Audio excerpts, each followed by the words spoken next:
गरीब किसान की कहानी। मेहनत की मिसाल। एक गांव था जहां हरियाली से घिरा हुआ एक छोटा सा खेत था। उसी खेत के किनारे एक झोपड़ी में रामू नाम का एक गरीब किसान अपनी पत्नी और दो बच्चों के साथ रहता था।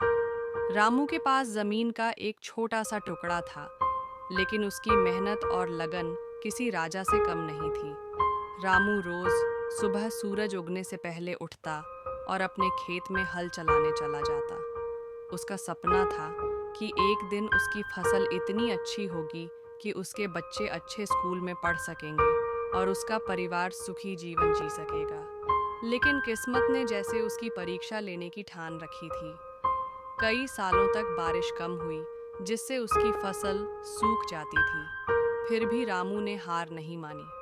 उसने गांव के बुजुर्गों से पुरानी खेती की तकनीक सीखी और अपनी जमीन में गोबर की खाद और प्राकृतिक तरीके से फसल उगाना शुरू किया। वह अपनी जमीन को कभी खाली नहीं छोड़ता।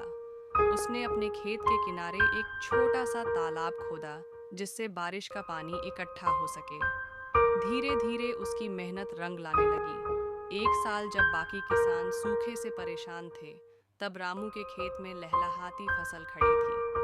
उसकी गेहूं की बालियां सोने जैसी चमक रही थी। गांव के लोग हैरान थे कि जहां बाकी लोगों की फसल सूख गई, वहीं रामू की फसल इतनी अच्छी कैसे हुई। रामू ने अपनी सफलता का राज सभी से साझा किया।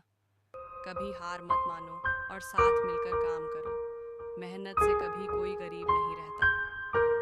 कुछ ही सालों में रामू ने अपनी जमीन बढ़ा ली और उसका परिवार खुशी खुशी रहने लगा।